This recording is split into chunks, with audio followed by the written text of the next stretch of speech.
నేనేంటో తనకు కాస్త చెప్పు. నేను చెప్పాల్సిన అవసరం లేదు. నీ గురించి నాకంటే తనకే బాగా తెలుసు. What you mean Gautam?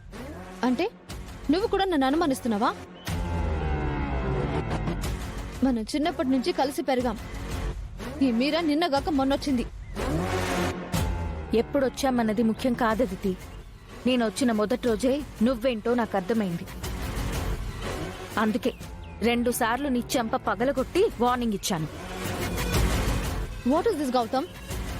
After ఒక నర్సు అదే నీ ముందు నన్ను ఇలా మాట్లాడుతుంటే, నన్ను అలా అవమానిస్తుంటే నువ్వు చూస్తూ ఊరుకుంటావేంటి? తను కరెక్ట్ గానే మాట్లాడుతున్నారు.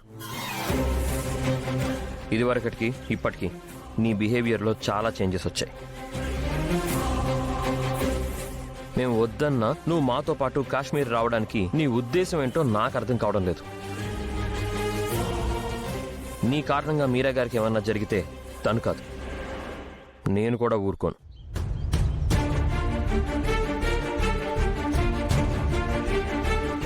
పదండిక.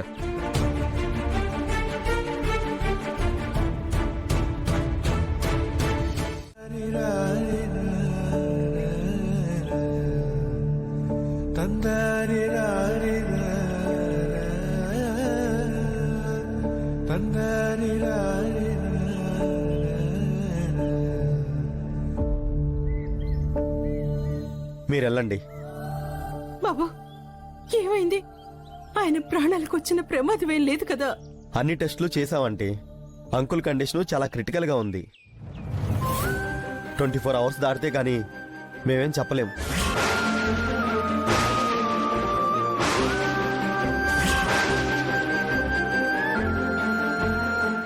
బాబు నా కొడుకుని ఎలాగైనా బతికించు బాబు. వాళ్ళు లేకపోతే మేమంతా దిక్కులేని వాడు అవుతాం బాబు. మా ప్రయత్నం మేము చేస్తున్నాం అమ్మా. అంకుల్కి స్ట్రోక్ రావడం ఇది 3వ సారి అవడం వల్ల పరిస్థితి కొంచెం ప్రమాదకరంగా ఉంది. ప్లీజ్ ఆకాష్, మా నాన్నని ఎలాగైనా బ్రతికించు. ఎంత డబ్బు ఖర్చైనా పర్వాలేదు ఆకాష్, మామయ్య గారు బ్రతకాలి. డబ్బు సమస్య కాదు బావా, అంకుల్ కండిషన్ క్రిటికల్ గా ఉంది. అసలు అంకుల్కి సడన్ గా ఎందుకు స్ట్రోక్ వచ్చింది? ఇదంతా దిక్కుమాలిన బాక్స్ వల్లే. ఆ పాపిష్టరాలు మేరా వల్లనే నా కొడుకు ఇలాంటి పరిస్థితి వచ్చింది. ఆ బాక్స్ పోయిందని దాన్ని వెతికి తీసుకురావడానికి నర్సు మేరాతో కలిసి కాశ్మీర్ వెళ్తున్నానని గౌతమ్ నాతో చెప్పాడు.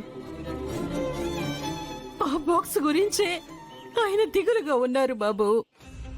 దేశం కోసం బ్రతికిన ఆయన దేశద్రోహిగా మిగిలిపోవలసి వస్తుందేమోనని భయపడుతున్నారు. అది ఆయన్ని కృంగతీస్తుంది. ఏం కాదంటీ, అంకుల్ని బ్రతికించడానికి మా సాయశక్తిలో ప్రయత్నిస్తాం. మీరు ధైర్యంగా ఉండండి. ఎలాగైనా బతికించు బాబు. ఆంటీ, అంకుల్ గౌతమ్కే కాదు నాకు తండ్రి లాంటి వాడే. ఇది మన హాస్పిటల్ ఆంటీ. ఇక్కడ అంకుల్కి బెస్ట్ ట్రీట్మెంట్ ఇస్తున్నాం. నేను ఇప్పుడే గౌతమ్కి ఫోన్ చేసి మాట్లాడతాను. మీరు ధైర్యంగా ఉండండి.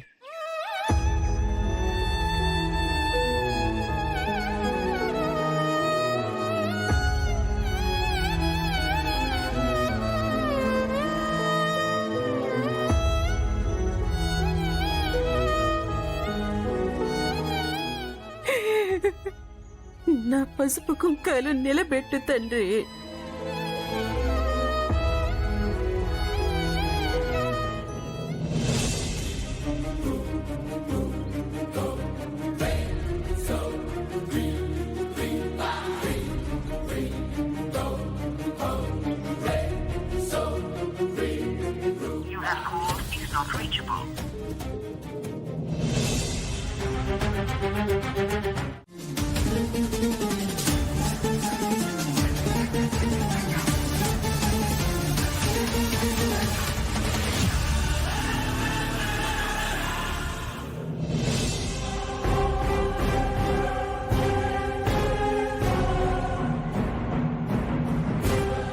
నువ్వా?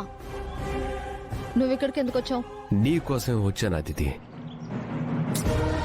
వద్దు వద్దని ఎంత చెప్పినా వినవా నువ్వు?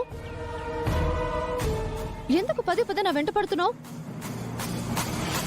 నువ్వెందుకు గౌతమ్ వెంట పడుతున్నావు? నేను గౌతమ్ని ప్రేమించాను.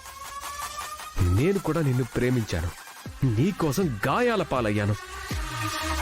చూడు గౌతమ్ని తప్ప నేను ఇంకెవరిని ప్రేమించను, పెళ్లి చేసుకోను. గౌతమ్ కూడా అహల్యను వదిలేసి నిన్ను పెళ్లి చేసుకోడు. ఆ అహల్య వెళ్ళిపోయింది, మళ్ళీ తిరిగి రాదు. ఆల్రెడీ అహల్య తిరిగి వచ్చింది. ఆ మీరానే అహల్య. నేను ఆ విషయమే చెప్దామని వచ్చాను. నీ కార్ కిందెవరో బాంబు పెడితే నా ప్రాణాలకు తెగించి నిన్ను కాపాడాను. అయితే అయితే ఏంటి ఇప్పుడు? అహల్యని కాదని గౌతమ్ నిన్ను పెళ్లి చేసుకోవడం జరగదు అదితి. మర్యాదగా నన్ను పెళ్లి చేసుకో. నిన్ను హ్యాపీగా చూసుకుంటాను. ఒకసారి చెప్తే అర్థం కదా నీకు? నాకు గౌతమ్ తప్ప ఇంకెవరూ అక్కర్లేదు. నీకు ఇలా చెప్తే అర్థం కాదు. బలవంతంగానైనా నీ మెడలో తాళి కట్టి నిన్ను నా సొంతం చేసుకుంటాను. రా రా. విక్రాంత్, విక్రాంత్ నిన్నే. విక్రాంత్ వదులుమని చెప్తున్నానా? వదులు. వదిలే సమస్య లేదు. ఈ రోజు మన పెళ్లి జరగాల్సిందే.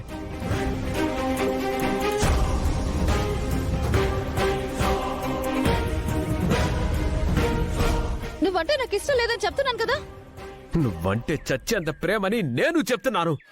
నీకు పిచ్చ కొని పట్టిందా? నన్ను వదిలేయ్. అవును, నాకు పిచ్చే పట్టింది. ఆ పిచ్చికి మందేంటో తెలుసా? నిన్ను పెళ్లి చేసుకోవడం. రా రా.